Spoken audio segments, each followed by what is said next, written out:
Polisi Tepu, NIM 21030108, Prodi Peternakan, dan teman saya. Kenalkan, nama saya Esdin Bima Prayogo, NIM 210306-174, Prodi Peternakan, dan rekan saya. Perkenalkan, nama saya Nopelin Panjaitan dengan NIM 210306-117. Kami dari Prodi Peternakan kelas C.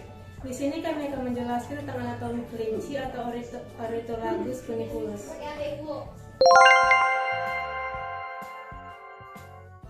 Kelinci sendiri berkingdom Animalia, superfilum Chordata, filum Vertebrata, kelas Mammalia, ordo Lagomorpha, famili Leporidae, genus Oryctogallus, spesies Ornitholagus funiculus. Anatomi eksternal pada kelinci, yang pertama ada caput atau kepala, yang kedua ada kolum atau leher, dan ketiga ada trunkus atau badan, dan keempat ada ekstremitas canalis atau tangan, dan yang kelima ada ekstremitas caudalis atau kaki, dan keenam ada caudal atau ekor. Selanjutnya saya akan menjelaskan bagian caput. Pada bagian caput ini terdiri dari yang pertama adalah rima oris atau mulut.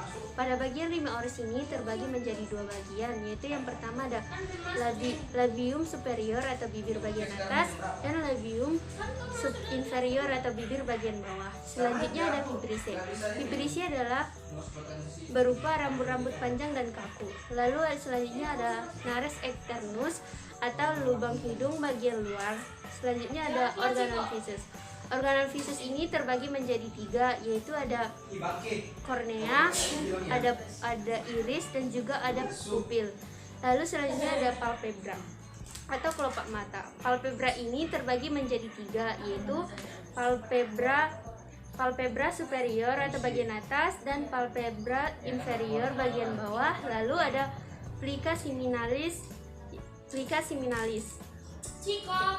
Lalu selanjutnya ada organon auditus, yaitu terbagi menjadi pinnae atau daun telinga. Lalu ada porus acousticus externus atau lubang telinga bagian luar. Intruntus terbagi menjadi beberapa bagian, yaitu toraks atau dada, kemudian abdomen atau perut, kemudian ada dostrom atau punggung, yang keempat ada glutae atau pinggul, yang kelima ada anus, yang keenam ada trichium, yang ketujuh ada penis.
Selanjutnya saya akan menjelaskan tentang ekstremitas carinalis. Yang pertama ada humerus atau lengan kelinci, yang kedua ada radius, ulna, carpus, pergelangan tangan, metacarpus, telapak tangan, dan palangnya sel-sel jari.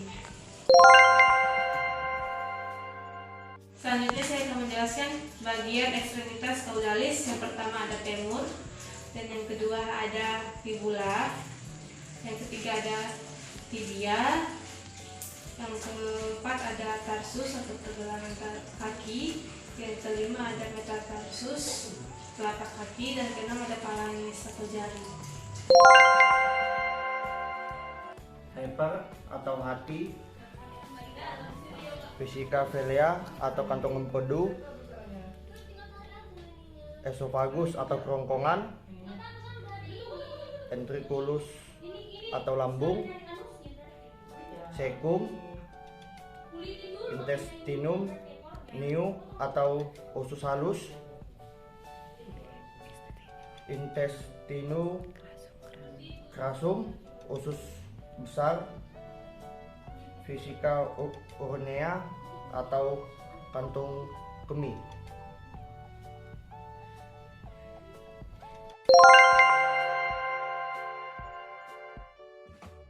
Saya akan menjelaskan mengenai sistem pencernaan. Sistem pencernaan dimulai dari kafum oris atau mulut, di mana sebagai tempat pencernaan karbohidrat.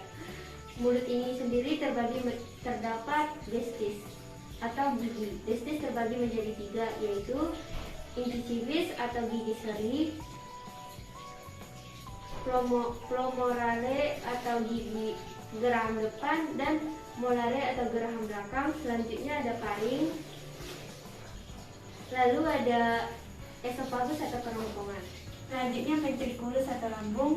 Sebagai tempat pencernaan protein terjadi pertama kali dibantu oleh enzim pepsin. Selanjutnya ke intestinus tenu, di mana sebagai tempat proses pencernaan lemak dibantu oleh enzim lipase, di mana intestinus tenu ini terbagi menjadi 3, yaitu ada duodenum, jejunum, dan ileum. Di mana di sini panjang intestinus tenu ada 178 cm.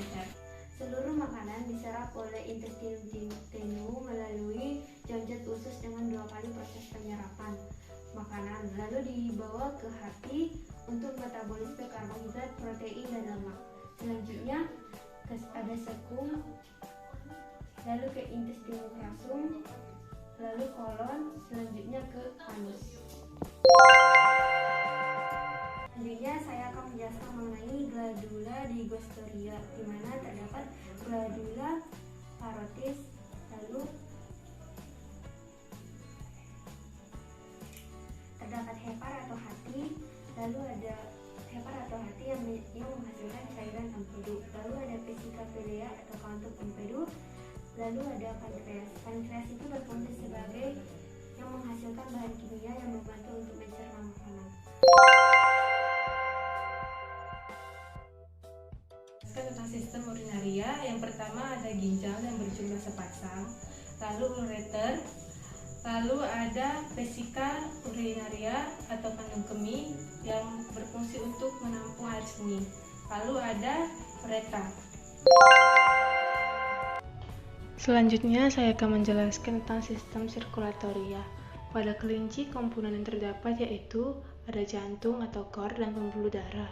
Pada jantung atau cor terdapat serambi kanan atau antrium dexter dan serambi kiri atau antrium sinenter. Kemudian ada bilik kanan atau ventricle dexter dan bilik kiri. Selanjutnya ada pembuluh darah, terdapat pulvena yang berfungsi untuk mengangkut darah kotor dan pembuluh darah aorta untuk mengangkut darah bersih.